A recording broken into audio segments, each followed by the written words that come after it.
you most like about the trip, Ringo? Oh, I just loved all of it, especially Miami. The sun, I didn't know what it meant until I went over there. Don't you get it up in Liverpool? No, they finished up there, Cut it out.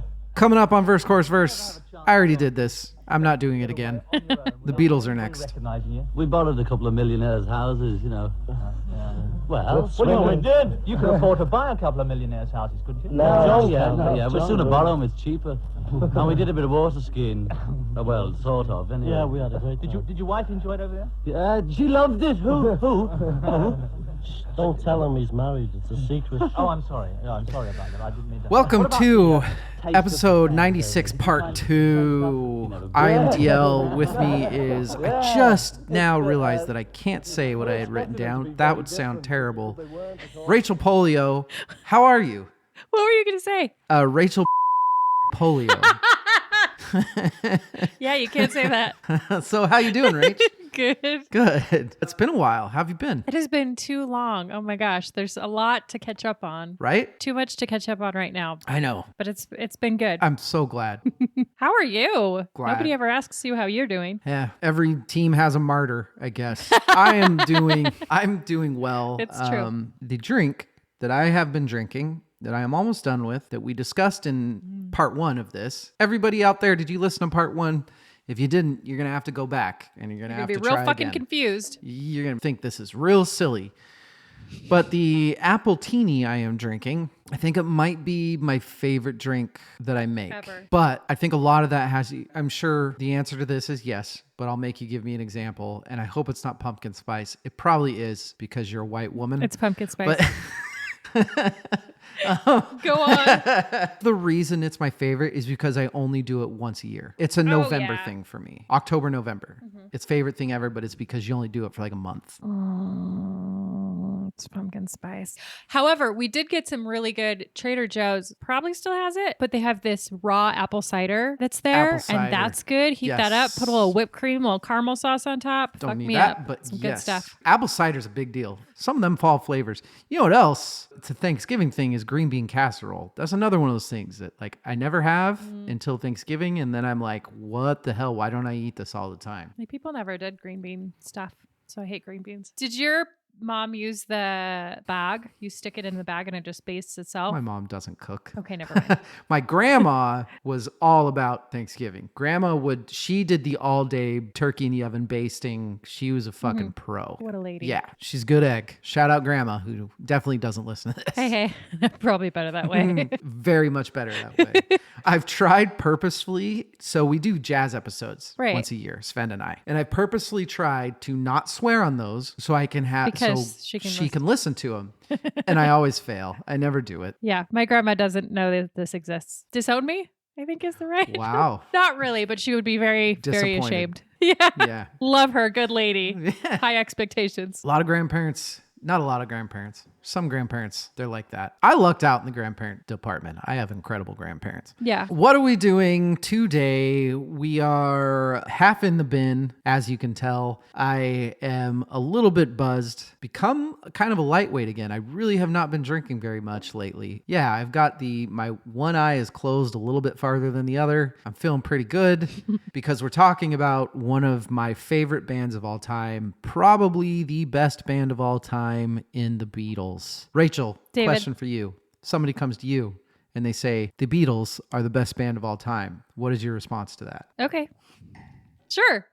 I mean, I would say, have you put it through David Liston's patented equation? The best of equation? Have you? Do you know that it is your favorite? That's a good one. I would not shame anyone or look askance at somebody that said that this was the best band of all time. Okay. They're fabulous. Do you know who my current favorite is according to the equation of bands that I've done? Michael Jackson. No, that's best. Oh, your favorite. I have a best band equation and I have a favorite band equation. Oh my God, you fucking nerd. You know, I know. Do you know who it was? You know who it was? You're too handsome to be this embarrassingly nerdy. That's the nicest compliment I've ever gotten. Thank you. You know who it was before the last Great Search episode? It was Cake. I believe that. I was just checking it out. Calm down. It's not anymore, though. Cake's not your favorite anymore. No, it got good. removed by the last one. They are fine. second favorite. They got surpassed by Joy Division in my last Great Search episode. Which is impressive given alcohol. Started already. I know where you're going. Given their shorter discography, that's impressive. 2 albums. Yeah. This is delicious. Well, you have not stopped drinking. It's really good. I have never seen somebody take so many drinks in such a short period of time. I guess let's get to that now. Hey, Rachel, what are you drinking? I'm just taking a drink every time you say a Most word. important part. Yeah. This is going to be a fun episode. I am drinking. So we had a little 5-minute break between last episode and this episode. So I pulled out the blender. Wow. Yeah, I'm a quick one. I got a little half and half. All right. Right. There's a little half and half, a little Malibu, and then 2 fudge sickles, a handful of ice, 4 little items, a little blender. It was delicious. Malibu. Yeah. Chocolate and coconut. It's so good. Okay. I think when I think Malibu, I don't think coconut flavor. I think like pineapple-y, Malibu. sweet. I mean, you could put it with pineapple too, obviously. I think you need to experiment with your liquors in that drink. That drink would be good. I think you need to experiment with the liquors a little Like, bit. what are you thinking? Some sort of chocolate liqueur. Maybe just a vodka. I had pulled out just regular straight ass vodka, but then Malibu sounded better. Oh, and I put vanilla syrup in there. I had some coffee syrup. Well, I mean, fuck. So put If in you there. think it tastes good, then who cares? That's all that matters. It's delicious. Right? I'm going to bring some stuff to the woods. Will you drink one? Okay. Could be fun. Should I spoil something? Yeah.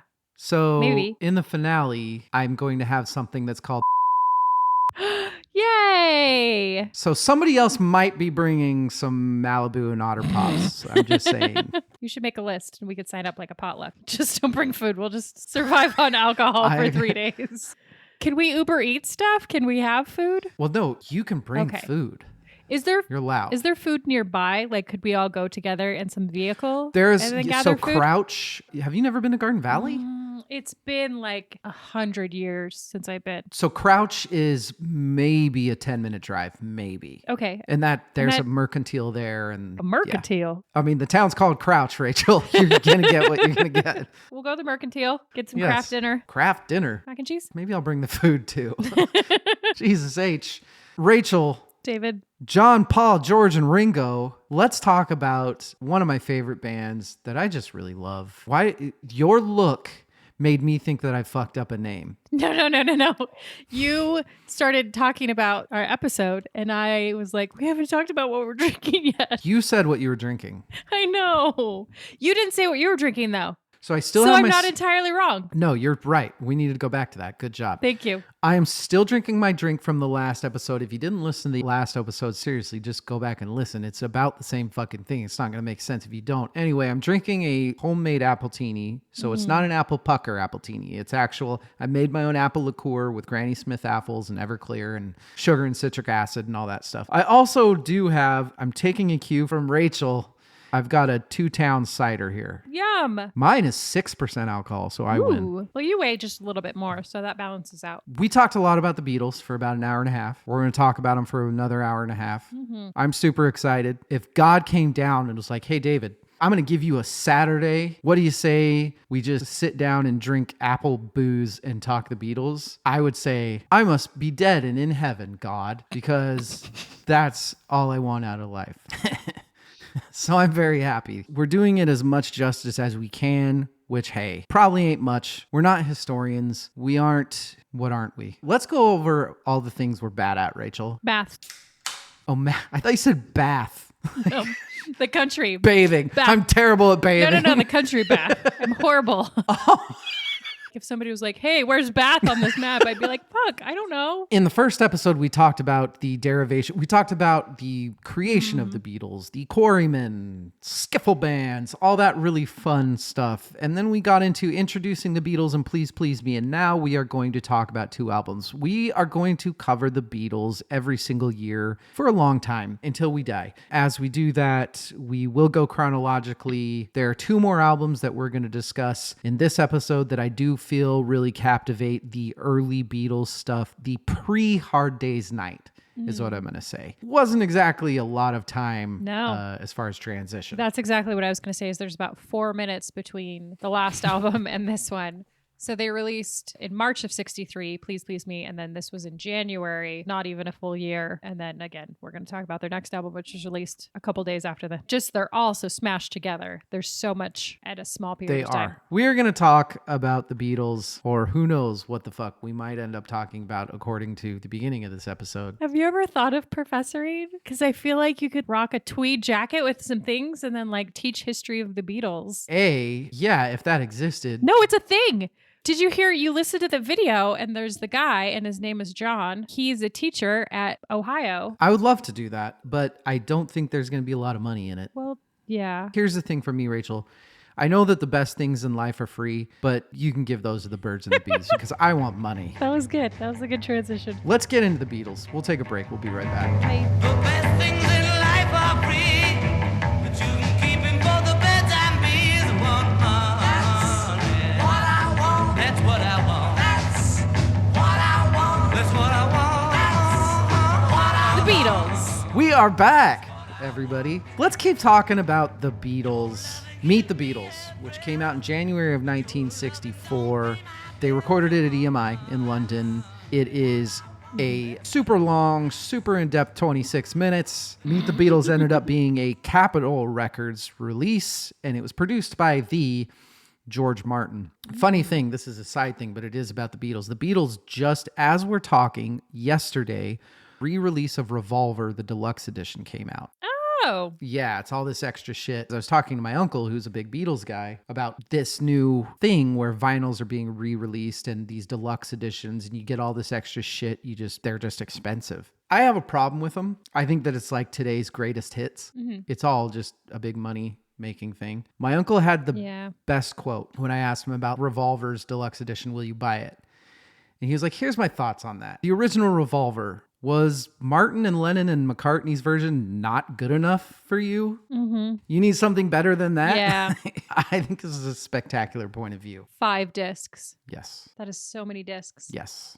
In 2.5 hours. We talked in the last episode about how their first album released in America didn't do great. Mm-hmm. This was another reason, because a week later they fucking came out with this. It hit number 1 immediately. Right. This was the album. Beatles written, Capitol release, American groundbreaking album that completely changed the record industry for all time. This album changed the music industry, the vinyl and production industry more than any album until maybe Thriller. Everybody fucking bought this. This spent 71 weeks on the Billboard charts. Mm-hmm. This changed youth from looking for 45s to, hey, I want albums now. No spoiler for next year, but Evil and I do our album dissections. And I was trying to math out what year should be our lowest cap date. What's the earliest year that we should actually do? 1864. That's like the same kind of fucking joke he made. You two are such two a smart peas in man. pod. Hi, Jimmy. He made a joke about he really wants to talk about loot. This album has a lot to do with what I decided on that. So that's Meet the Beatles to me. It's very apropos in the name, right? Because this was America meeting the Beatles. It is meeting the actual Beatles because there is one song that's written by other people, and that is it, which is really nice. Yep. Because that's something that irritates me moving forward. The only cover that they had on here was Till There Was You. Mm-hmm. And it was kind of exactly what we were talking about in the last episode with the half, they didn't write this shit stuff. Right. It's record companies being really, really stupid. Mm-hmm. It's also record companies covering their own ass because, hey, what if this fucking flops? What if nobody likes these songs? Well, let's put Till There Was You on there. Everybody loves that song. As groundbreaking of an American album as you can have, which is especially a feat when you look at Dave Dexter being the head producer at EMI at Capitol. Didn't even like rock. He was not sold on this at all. They marketed it away from American rock covers, towards Beatles' own writing. Right. I don't know how they got him to agree to it, but it's one of the smartest and surprising business moves ever because it was the songwriting on this album that made the Beatles what the Beatles were going to be. This was, as we said, there's one cover on here. Everything else is written by the Beatles. And it shows their talent, good musicians, and they're not just grabbing other people's stuff, performing it. You still feel the influence of the bigger black players at the time, Smokey Robinson, but it's an influence instead of a Smokey Robinson song and then they're just performing it. There's some great musicianship, alcohol. I'm going to stop talking. There is. They play the instruments good in this one. George and his guitar, he's fucking fabulous. And then the Castilian vibes on Till There Was You. Great stuff. And we'll get into. They fall into a lot of stuff that just proves that they're amazing musicians without forcing or trying to create something. I want to touch more on that when we talk about their next album. You mentioned the cover. Right. What did you think of the cover? Which the cover is Till There Was You, that was originally written by Meredith Willson. What I'm finding with studying the Beatles is that they don't, at least in their early stuff, again, I haven't dug too deep into their later stuff quite yet. Their covers are copy-paste versions of the originals with a different key. They're not making the covers their own. Every single cover for me is a throwaway because it's not anything new and it's not innovative, and the Beatles are much better than that. But I think that when an album is mostly covers or has a bunch of other writing on it, it's just a cash grab. It's just people wanted more Beatles and they didn't have any music, and they said, oh, here are a bunch of stuff that was written for Black artists. Why don't you sing that and make it okay to listen to? Especially with what they finally had found with this album and then moving on to Hard Day's Night and everything after. The Beatles didn't need covers. Right. You don't make a band that writes the best songs do covers. It's fucking stupid.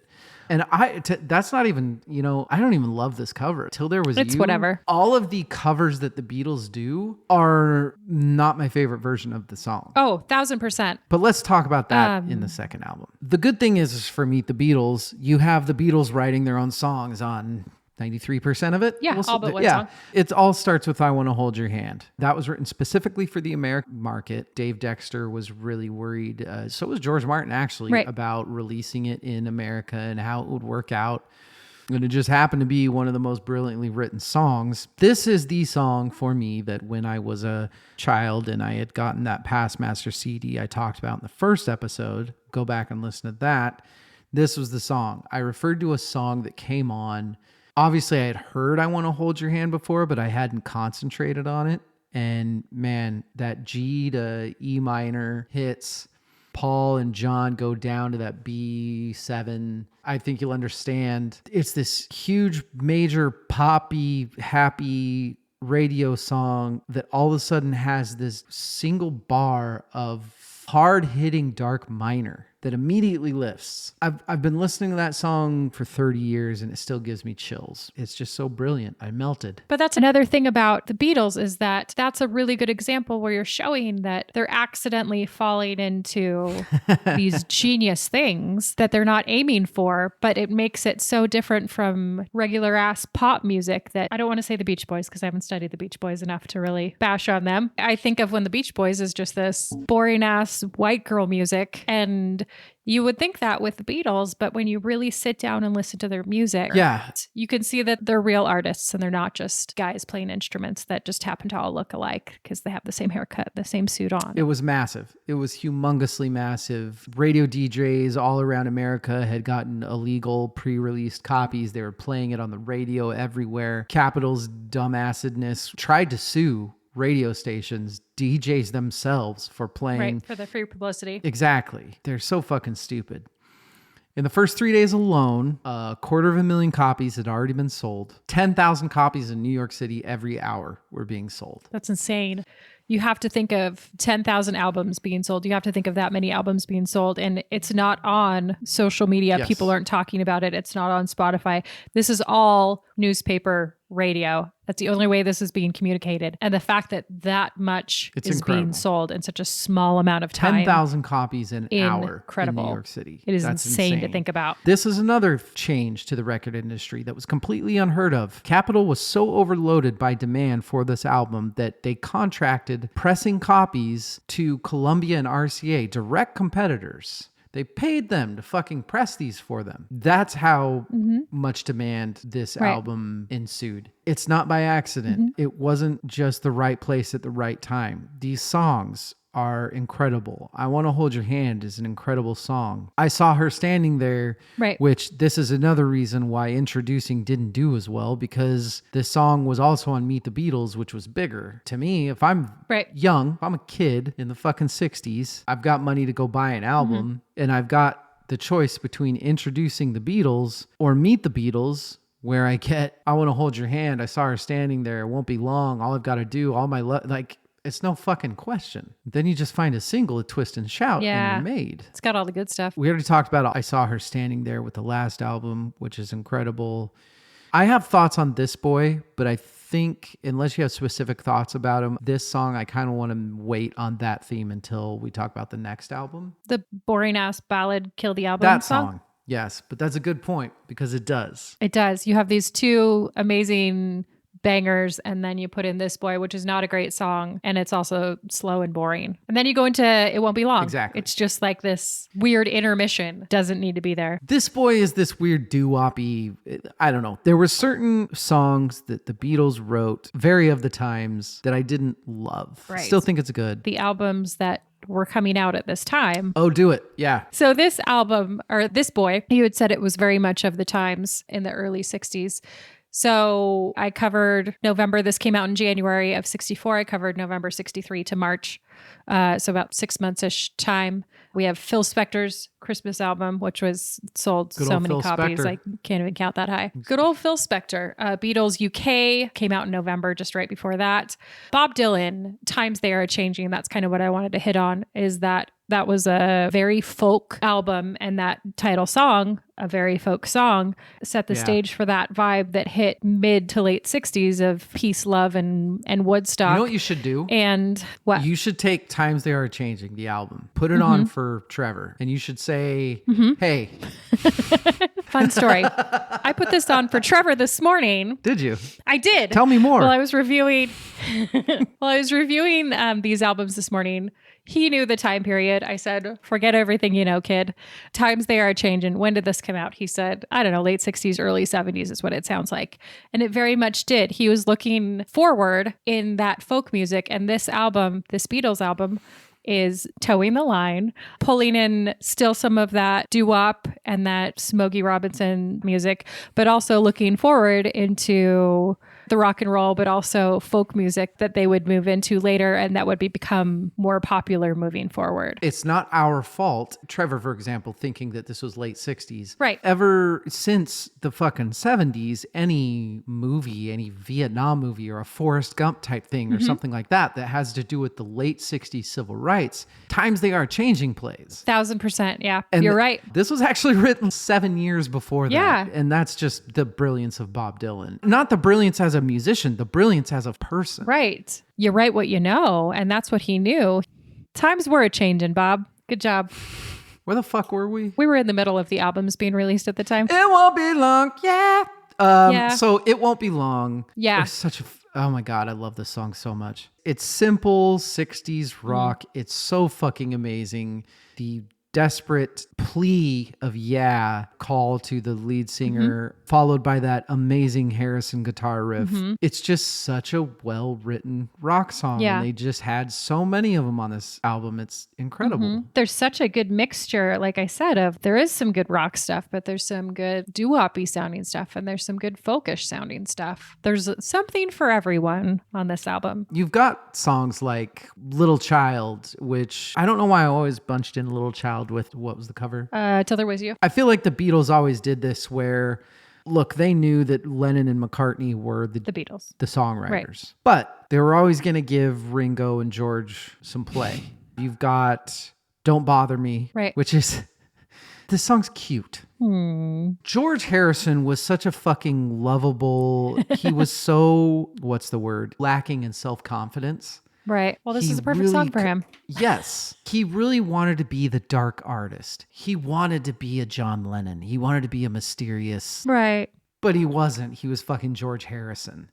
And I love that about him. I love that he always seemed to be looking in awe of the people around him. That's why he was always obsessed with fucking Clapton and Hendrix, but he was an incredible guitarist. And I think that when you are an artist like that, you're going to do good things. Right. It keeps you very humble. There is something very forward thinking about this song. This song has a very next level, experimental, Jefferson Airplane-esque sort of vibe. And you start to hear, if you were to say which song on this album calls out to what the Beatles were going to start doing, Right. I would say it's Don't Bother Me.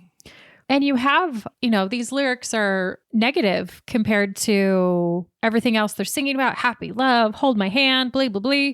And then this guy's like, this chick won't fucking pay attention to me. I want to go die. Yeah. It starts to hint at the fact that they're moving from this lyrically like bubblegum poppy vibe into more of a realistic written band that they're going to be here in a couple albums. Actually, I'm going to say in one album because of one song, but I completely agree with you. The next album or like after? No, the next album. Oh. Because of one song. Okay. But I completely agree with you. I'm going to fast forward. No, you're not. Pay attention. And then we talked, you got your George song, you got your Ringo song, I Want to Be Your Man. It was a great song. The fucking drums are dirty as hell. I love the drums. You do have Ringo doing his yell singing, which is, it's a little jarring because you're comparing it to McCartney and Lennon, who I think one of the best examples of Lennon and McCartney being just born to fucking sing together is on this, and That's All My Lovin'. Yeah. They are so in unison. The music sounds like they're overdubbing their vocals. It's just those two singing together. I've been listening to the Beatles for 30 years, and I still catch myself at times going, wait, who is that? Which one is that? Is that Paul or is that John? Which is insane. That's impressive to show how musically entwined they could be. There's a band that nobody's ever heard of called Isley. The Isley Brothers. I know the Isley Brothers. Have you heard of them?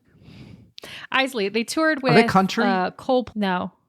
Toured with Coldplay in the early 2000s. There's a pair of sisters in the band, and it sounds like somebody singing with themselves. They sound so similar that you can really just not tell who is who. And the guys definitely, to a point in a lot of songs, pull off this vibe that it is the same person singing because you can't identify one from another. Here's what I love about Lennon and McCartney singing together is I've been in bands before and other musical projects, and I listen to music sometimes. And what you usually, 95% of the time, what you get from artists trying to blend their vocals together in lead vocals and backup vocals is there is this real struggle in blending your tone together and who needs to pull back and who needs to move forward and how strong should I sing to blend in with this person. But they just know. Lennon and McCartney just fucking sang and it was just perfect. I mean, it's more of that just falling into being that good of a musician. They're not having to think about it. They're just doing it. They're so good. Yes. Speaking of that, we can touch on the very last song, Not a Second Time, which I realize now is important for me to discuss. There's been a lot of dissection of this song because of the Aeolian. AEO. I don't care. Lian. AEO. It's a cadence. It's a specific cadence. It's just an odd scale of vocal performance. And anyway, point being, Not a Second Time is a Lennon song. And there have been dissections of this song, of its brilliance, and it's how unbelievably musically brilliant it is. Lennon didn't do this on purpose. And I'm trying to be careful with how I say this. I'm not saying Lennon wasn't brilliant. I'm saying Lennon didn't do it on purpose. In fact, I think Lennon has even said about the cadence that he doesn't know what the hell you're talking about when somebody said it to him. When you are a brilliant artist like a John Lennon, things that just come in your head to do are these brilliant things that have been researched and dissected. For him, it was just, nope, I just thought this would sound cool, so this is what I did. Yep. I think McCartney was beyond brilliant. Obviously, goddamn, last year watching the Get Back fucking documentary and just him sitting at a piano and just working out. What was he working out sitting there? Was it Get Back? They show him live, real time working out Get Back. I think there was a brilliance in McCartney that was there because we talked about it in the first episode. if you got to put 10,000 hours in something to be great at it, he was going to put in 50. Yeah. He was going to succeed no matter how long it took. One thing, rewinding though, back to I Want to Be Your Man. I know that you I wanna just be your man. Ba-da-ba-da-ba. Yeah. gushed over it. That's not what I was going to say, but it was going to be a lot more crass. But you gushed all over it.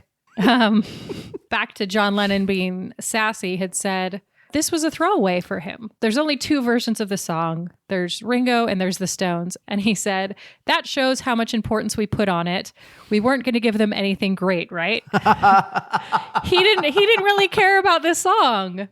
I think it's funny that you loved it when John was like, fuck it. I don't fucking care. I don't think there's a song on here I don't love besides Till There Was You. But I would say out of the Beatles written songs on here, I Want to Be Your Man is probably one of my least favorites. Okay. The drums are fucking amazing. Yeah. It should be talked about more, and me included, but there's not much more you can say about how fucking good Ringo Starr was in these early years.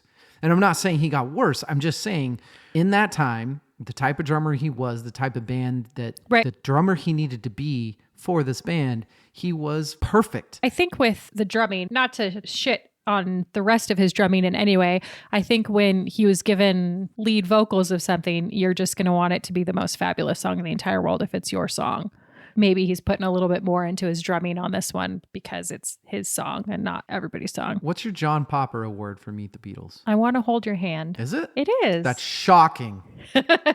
I think you'll agree. It's just a catchy tune. You can't not It is. get it stuck in your head. I think the hook for It Won't Be Long is better. Oh, yeah? The switching yes. Yeah? Yeah. Yeah. Yeah.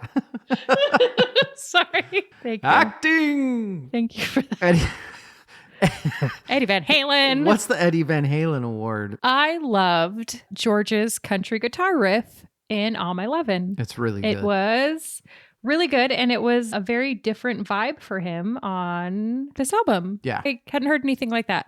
Not sure who the solo with the nylon string guitar was. That's George. Until There Was You? Yeah. It was? Yeah. Okay. More fabulous guitar work. He did a wonderful job in this album. I have 2. I have a tie. Can't have a tie. You have to pick one. Sophie's choice. The little guitar riff in It Won't Be Long. Yeah? It's perfect. It's a perfect guitar riff. Perfect. George Harrison was so understated. And For sure. His guitar playing was so, he has one of my favorite guitar solos of all time. It's in my top 5. Mm-hmm. It is probably about 10 seconds long. That's not very long. Rachel, what is your favorite song on Meet the Beatles? All My Lovin'. I don't know why that surprises me. You're a McCartney. This album had so much good guitar work by George, and that was another amazing guitar solo by George Harrison. John was no slouch either. The song, no, not at all. But that song rocked, and then having that guitar solo on there as well was just fab. I agree, not with you, but I agree that it was an amazing song. My favorite song on this is I Want to Hold Your Hand. I've talked about it. It is my Meet the Beatles. This was what made me fall in love. Oh, Rachel, what is the best song on this, though? I think you might be a little surprised, David. It's All My Lovin'. It's not just my favorite song. It's the talent that's involved in this. It's the writing.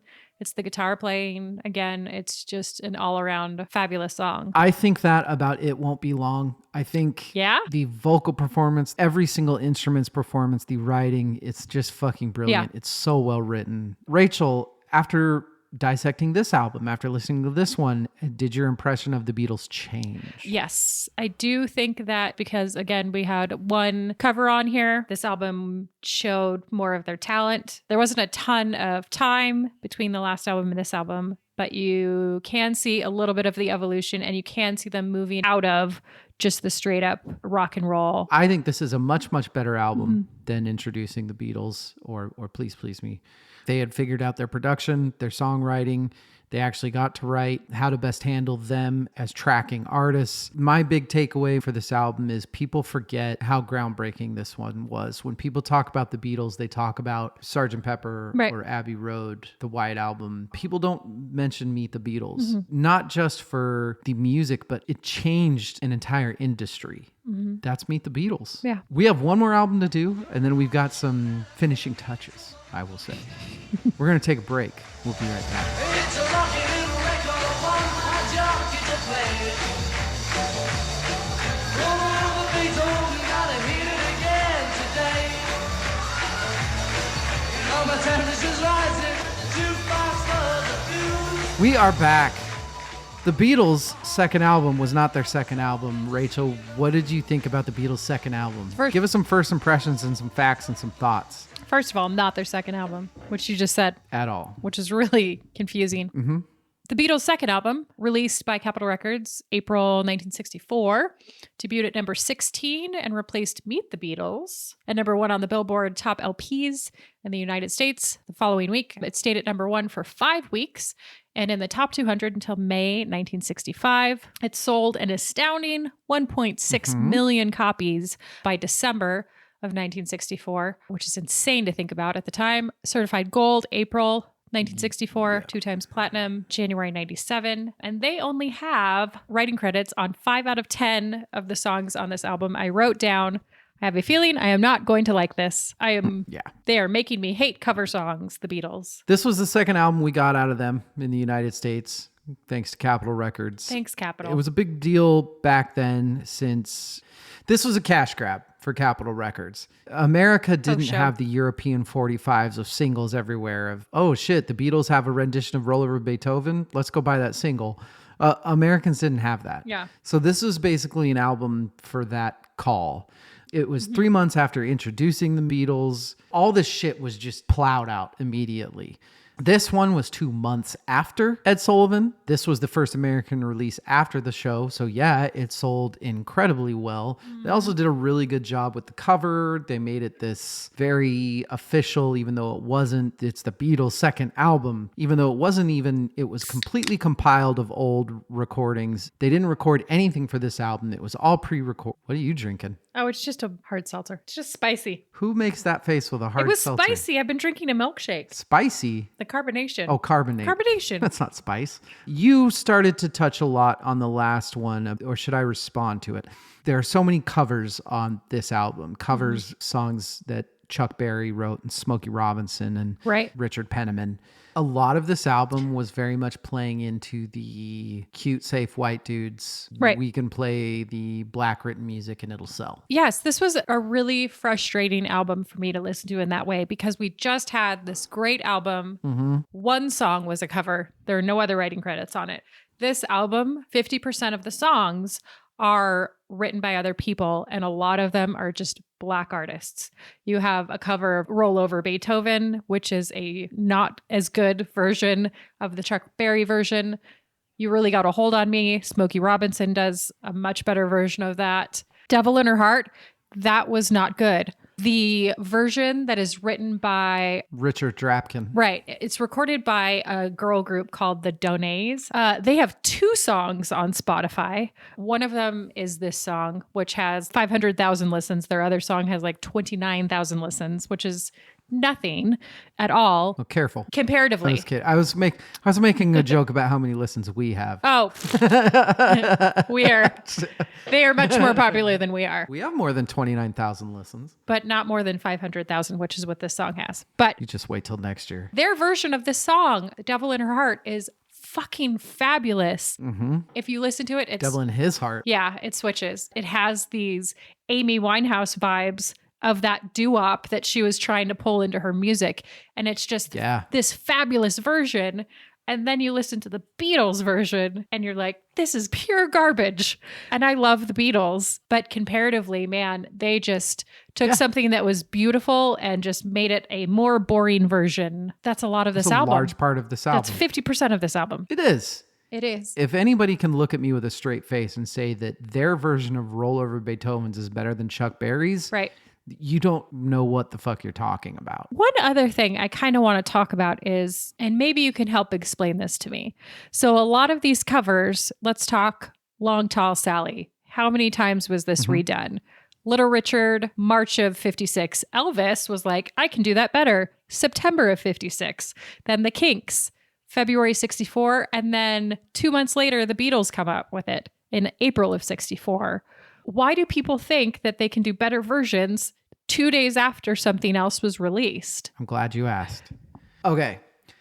This is part of what I really wanted to talk about in this album. This is what you need to keep in mind. And when I say you, I'm rhetorically. I'm not mansplaining. I'm saying everybody in general. In this time, all these kids Let's do the Beatles, for example. The people writing the songs for the Beatles, John Lennon and Paul McCartney, they grow up, they get this music from America that blows their fucking mind. They hear Chuck Berry and they're like, holy fucking shit, this is amazing. And you know what they do?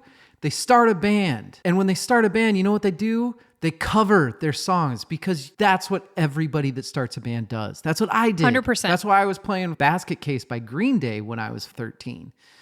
That is where this came from. This is why it's easy for me to look. The Beatles were not stealing black people's music. The Beatles loved this music and they were playing it. The sad part of the story is the problem is not with the artists. Fucking Elvis. Elvis gets a lot of bad rap for quote unquote stealing black people's music. For sure. If you think that, you need to research how Elvis grew up. Right. Elvis grew up with black people. He grew up in a very, very poor community. That's why he became who he was, because he loved and obsessed and listened to quote unquote black people music his whole life. That's what made him what he was.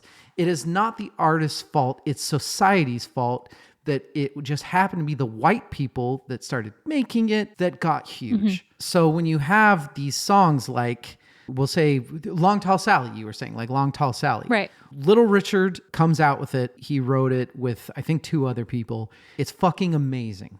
A band like the Beatles that are gigging every night, they go play it. This song's amazing. I want to play it. Right. And then a record company is like, hey, you have to put this on this album. That's why it happened. The reason why they told them to do that is because that is what America wanted. It sucks, but they didn't fucking want Chuck Berry. Right. They wanted the Beatles playing Roll Over Beethoven. That's so So messed it's, up. you know whose fault it is? It's our fault. Us. It is. That was a big, long rant. Sorry. That's okay. I think that there were artists like the Beatles and like Elvis that it was not a appropriation. It was a respect and a love for a specific type of music that they just wanted to play because they loved it so much. I think that is an innocent thing. I am not saying that it's right. Yeah. I am just saying it's not their fault. I 1,000% agree. I would hope that not anybody was out there to take music, steal it, and make it their own. Pat Boone. Outside of Pat Boone. But unfortunately, young, attractive white boys playing music is just more appropriate. That's what probably is the most frustrating about this album is, you know what the best songs on this album are? Besides maybe Money. Money is fucking awesome. And I don't even know if that's a Beatles thing. I don't think you can fuck up that song. Yeah. The song Money, written by Berry Gordy and Janie Bradford, that's such a good song that I don't think you can fuck it up. That said, the Beatles rendition is amazing. But to me, the best songs on this album are the Beatles written songs. Thank You Girl, I'll Get You, and then the last song, which we can touch on last. But what did you think about the Beatles written songs on this? I liked more than half of them a lot. It's frustrating because when we get to the awards at the bottom, I judged on those 5 songs and that was it. To me, this was a 5-song album. Very, very short album. Let me ask you this then, and I'm not at all calling you out. I'm curious. What is the mental difference between covers on this one and you are a big fan of Twist and Shout? Yes. Why is it different? That seems very unfair of me to judge so hard. I think it's because this was so encompassing of this album as opposed to one cover. It was... I agree. The reason that I said that is because I agree with you. Yeah. I just think Twist and Shout, they fucking put their life into that fucking Well, they song. put their mark on that. They're not, and that's the thing is with that cover Exactly. versus these covers, that cover they made it their own. These covers, they were like, oh, that's a B flat, you're playing it wrong. You know, it's not. Which one was that? That was John. Okay. Was that good? It was all right. Was okay. that good? These weren't anything unique. Rachel, as a female, like, love, or favorite song ever, you can't do that. My brain went to Fuck, Marry, Kill Me for some reason. What would be a 4th one? I don't Fuck, know. Marry, Kill, Bestie. Ringo's the bestie. You are just as unoriginal as it gets. I know, sorry. We're cutting all this out anyway. Okay, sorry. The question was, You can't do that. Did you know It was listed as the second most misogynistic Beatles song of all time. Oh, shit. Really? Well, read the lyrics. I'm going to right now. I'm going to talk about the song first. I don't care about how misogynistic it is. I love the fucking song. I think the guitar tone, it's this like rough and tumble. There's like a fucking amazing guitar solo in it. George is playing these odd notes through the whole thing, and the backup vocals and the bridge. It's fantastic. Lennon wrote it. Yeah. Lennon is a little bit notorious for being a bit of he's a different cat in that when it came to love and relationship, he has his bad passionate and he was obsessive. And there's been talk about you can't do that. It was his take on an obsessive guy, or was it just him being... Because the song is essentially like, hey, I saw you talking to that dude. You do it again, we're fucking done. I didn't notice that, but now that I'm reading the lyrics, they are sounding a little controlling, aren't they? Yeah, but okay. So do we have the discussion now of when did it become a controlling bad thing to be like, hey, why do you keep talking to that dude? Am I showing my age by asking that question? No, you've showed your age about this before. I think that, I don't know. I think at this time, it probably wasn't looked twice at. I didn't sit down with the lyrics for this album, I think, because I got so frustrated that it was all covers that I was like, fuck it. I'm just going to blow right through this bitch. In our times, obviously, that's just not okay. Not that it made it okay then, but I don't think anybody would have thought twice about it. This kind of song could be seen as flattering of like, oh, I can't even talk to other boys. You like me so much. This is great. And I don't think that women probably took it as, no, he's trying to control your life. You should run. Well, fucking Weezer in the 90s had I Want a Girl Who Will Laugh for No One Else. I always looked at that as a romantic song until you actually sit there and think about it. Oh, he doesn't want her to have a life unless... I'm cutting so much of this out. That's fine. I Call Your Name is another one that was written by the Beatles on this album, which I really like. The fucking time signature changes on this are so amazing. I also think I'll Get You is one of their strongest B-sides from their early years. Yeah. There's a lot of imagery right off the bat that is nice. It's still got the same like lovey-dovey gross vibe, but the very first line outside of all of the yas, because you can't have a Beatles song without at least 35 yas in it. That's a good way to get drunk. But it says, imagine I'm in love with you. It's easy because I know I've imagined I'm in love with you many, many times before. So it sets up this like, picture this. Yeah. I love you. For all the girls, they're like, oh yes, the Beatles love me, blah, blah, blah. The lyrics are a little bit more thoughtful than the cheesiness of the lyrics previously. Yes. They're not as simple. I'd want to go to the final track then, which is Yeah. She Loves You, which is the UK's best-selling single of all time. And it's She Loves You. It's a original 60s rock song based on E minor and E minor 7th. You're going to write a doozy. You're going to write an amazing fucking song. McCartney's bass in this is just unfucking believable. It is perfect Beatles. It was so unique back then. Yeah. They did the third person. It's this painful third person. You can still have her. She loves you. All you have to do is just go be with her. The context of that was complex for back then. Oh, for sure. The pain behind telling another man, that's still your girl if you want it. Yeah. Very understated writing. And to have that juxtaposing all of these songs that were written by other people is kind of humorous to me, because it's like the best writing with everyone else's writing. Like I said, I think their version of Money is good. I already said it. I think any version of Money is good. Their version of Mr. Postman was actually extremely popular. I don't like it. Same. And I think I talked about this in the last one. There were songs on this one. You already discussed it with the Danaes. There are songs that are very obviously written for female doo-wop bands. Yeah. And you can hear it. Like Mr. Postman, your brain is like, wait, what the fuck are you doing? That one is so frustrating because the original version is so good. And the audacity of them to think that they could even come close to competing is ridiculous. You just don't touch something that's so perfect. It is a retrospective album in what you just said. You talk about songs like Roll Over Beethoven by Chuck fucking Berry, the god of rock and roll. You talk about Please Mr. Postman. You talk about Long Tall Sally by Little Richard. These are untouchable songs. Very much. That should not be touched. And I think that is the big issue with this album. is, what are you doing, guys? Come on. Leave it alone. Rachel, what's your John Popper award on this? She loves you. Yeah, yeah, yeah. That's so good. It's so good. It's so catchy. Mine is money. I want fucking money.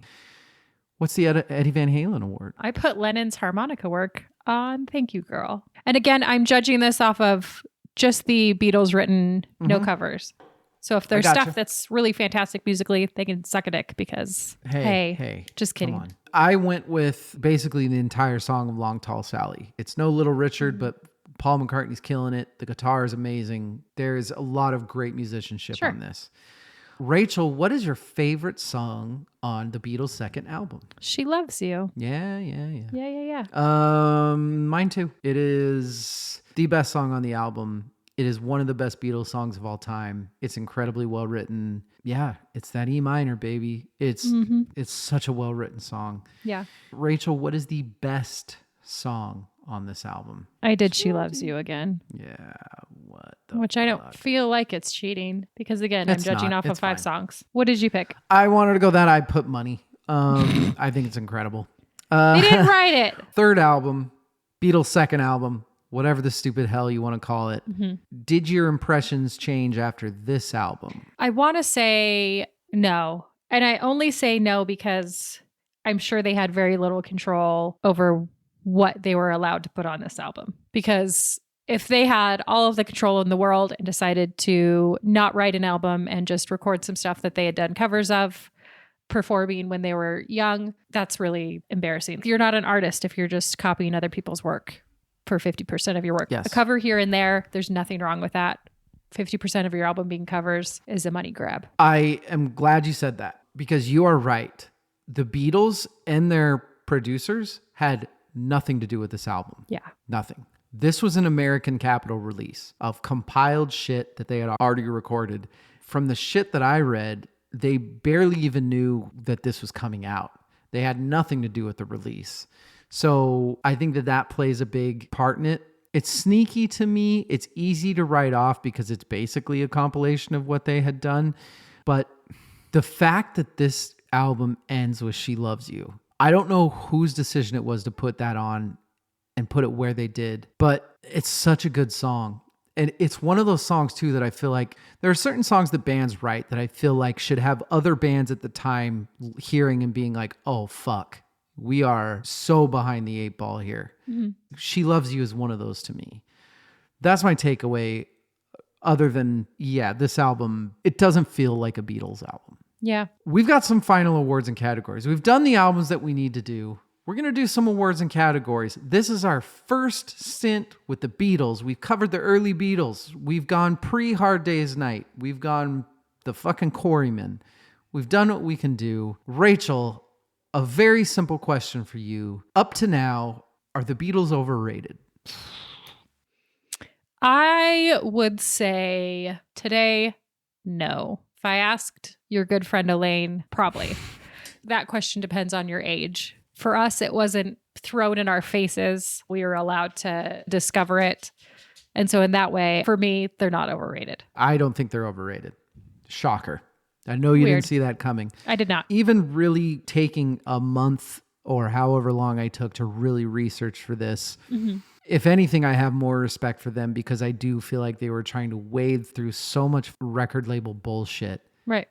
to end up writing their own stuff and how hard they worked. No, I don't think they're overrated. John Prine Award. Rachel, what are the best lyrics that you've heard so far from the Beatles? She was just 17, if you know what I mean. No beauty queen. I would say that's also the most disturbing lyric that I read. Now that I'm listening at I'll Get You. No, that's not right. What was the one that was creepy? Oh, you're talking about the Lennon one. You can't Yes. do that. I changed. Yeah. I said the entire song of She Loves You. Like, we just talked about it. I feel like it was brilliant. And I love Sure. I already talked about it a lot. Rachel, the Greta Van Fleet Award. What is the most obvious influence thus far? We count to 3 and then we say it on the same time. All right, let's do it. 1, 2, 3. Rolling Smokey Robinson. Stones. Shut up. You're an idiot. It's Smokey Robinson. It's Chuck Berry. It's black musicians. No, we reversed. So you were going Oh. who influenced the Beatles. I was going who the Beatles influenced. Oh. We're both right. Oh. We're both very right. We are both right. I thought you were being an asshole. Okay. I would go Chuck Berry. Yeah. But okay. let's get to the fun stuff, though. All right? Jeez. Yeah. I'm going to go first.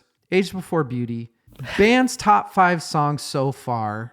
That's a category. Yep. Just saying. Your eyes are just, what the fuck is going on with you? So for my COVID recovery stuff, the medicine that I take is also an antihistamine. It helps take down inflammation.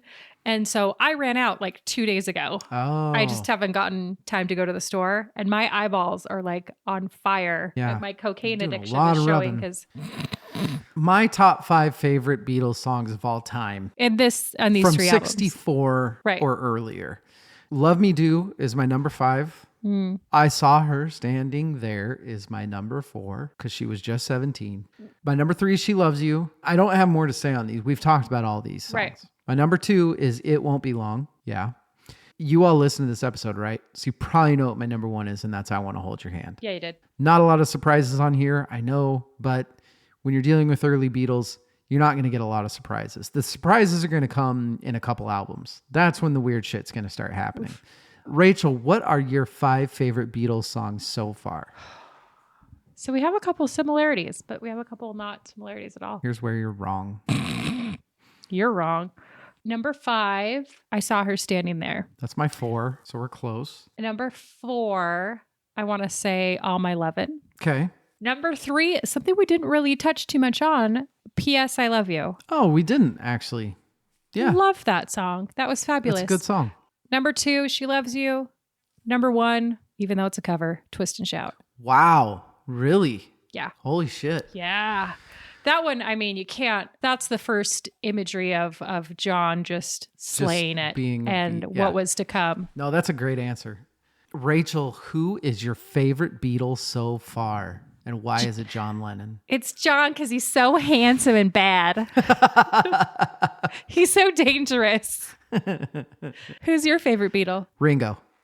My favorite early Beatle is fucking Ringo. I fucking love him. I Really? love him so much. He was such a badass. He was such a good drummer. Okay. God, I loved him. Love him. He's not dead. No, he's still alive. Rachel, these 3 albums, Yep. rank them. I don't think that these will be different rankings than yours. Number 3, Beatles' second album. Okay. At number 3, Where It Belongs. Number 2, Please Please Me. Number 1, Meet the Beatles. Yeah, we're the Was same. that exactly what yeah, you wrote that's down? the right answer. Yeah, everybody Of knows course. it. And That's the right answer. It does. Okay. After you've researched for this episode, Yes. all right. So a lot of this was kind of my excitement of seeing once Rachel actually started learning about the Beatles and really listening to their full albums, Right. what was going to happen with her fandom. So here we go. So far, up to 64. Where do the Beatles stand for you after all this? You were exactly right that you were just going to watch me fall in love with the Beatles. Woohoo. I have definitely grown to appreciate them over studying for this. And I am more excited for what's to come to see the evolution because, again, That was more like you're George. okay, I can get all of them. The Liverpool, there's a lot of accents. Liverpool. I go into these rabbit holes, and one of them this morning was what influenced Liverpool accents because there's so many areas over there. This is why it takes me a while to study stuff. We were talking about the Beatles. Yeah. Okay. So I'm excited to see where they go. We have all heard all of the hits, but really digging into every song and every album opens up your mind to like everything that they were and everything they could do. Yeah. I hadn't really listened to George's fucking guitar playing is amazing. He was all right. He's all right.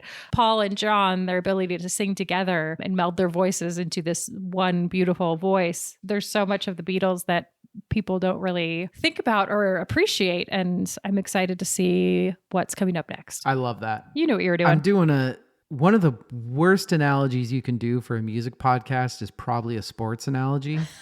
I'm still going to do it. You love sports. So, an interview I listened to once, a member of the New England Patriots, a football team, an American football team for all you Europeans. They are a team that was incredibly good for a really long time.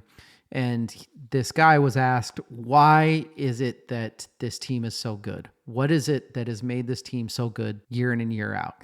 And the guy said, I know this is stupid. I know that you're not going to believe me, but I've never seen a team practice more on the rudiments, on the just basic shit day in and day out every single day. To me, that's the early Beatles. Everything that you need from a pop band, everything you touched on, the crisp guitar playing, the singing in unison, to the way that their voices melded to harmonize, how absolutely on time Ringo was.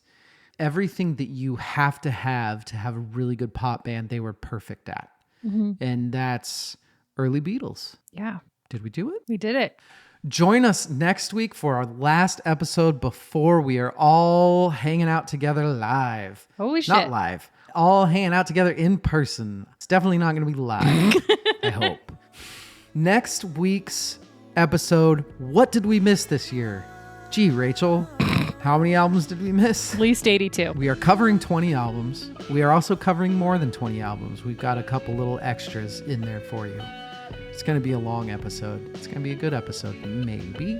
I don't know. Fingers crossed. VerseCourseVerse.com at VerseCourseVersePod. You can't do the Beatles justice, so I hope that you just enjoyed listening to us talk about how great the Beatles are. That's the reason we all listen to this shit, right? Right. We all love the same things and we want to talk about it.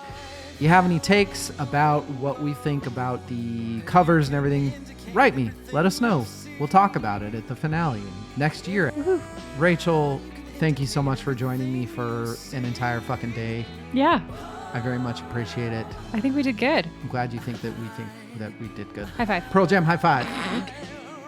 Jeremy spoken.